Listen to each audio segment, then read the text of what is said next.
আপনারা এসছেন মানে আপনাদের ছেলেমেয়েরা সুস্থ সংস্কৃতির সাথে মিশে আছে, এই অঙ্গনে তারা নিয়মিত কাজ করে, আপনারা তাদের অভিভাবিকা আসেন, সারাদিন আপনারা রান্না বান্না বা অন্য অন্য বিভিন্ন কাজের সঙ্গে যুক্ত থাকেন। আসলে আপনারা জানেন যে সংস্কৃতি যে কোনো দেশের হচ্ছে মেরুদণ্ড, যে দেশের সংস্কৃতি যত উন্নত সেই দেশ তত উন্নত। বলছিল বারবার আগামীকাল বসুন্ধরা দিবস। বসুন্ধরা দিবসে সারা ভারতবর্ষের বিভিন্ন জায়গায় রাস্তায় উঠোনে বিভিন্ন জায়গায় আলপনা দেওয়া হয়, সেই রেওয়াজটা আমাদের মধ্যে নষ্ট হয়ে গেছে। আমাদের প্রাচীন যে সংস্কৃতি সেটাকে সামনে রেখে আমাদের এই দিনগুলো অবশ্যই পালনীয় কর্তব্য বলে আমরা মনে করি।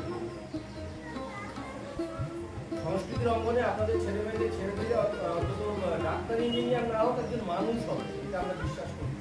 আর সেই বিশ্বাস থেকে দাঁড়িয়ে আমরা বাচ্চাদের নিয়ে এই কাজকর্মগুলো করি। আর আপনারা আমাদের অভিভাবক, তার কারণ আপনারা যদি আপনাদের ছেলেমেয়ে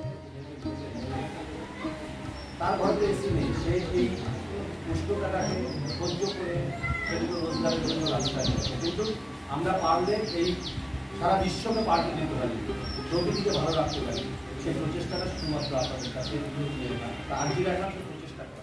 মসলন্দপুর ইমন মাইম সেন্টারের আয়োজনে চলছে আলপনা ও সরা অঙ্কন কর্মশালা। আমাদের মধ্যে উপস্থিত আছেন এবং প্রশিক্ষণ দিচ্ছেন বিশিষ্ট চিত্রশিল্পী কিশোর মল্লিক।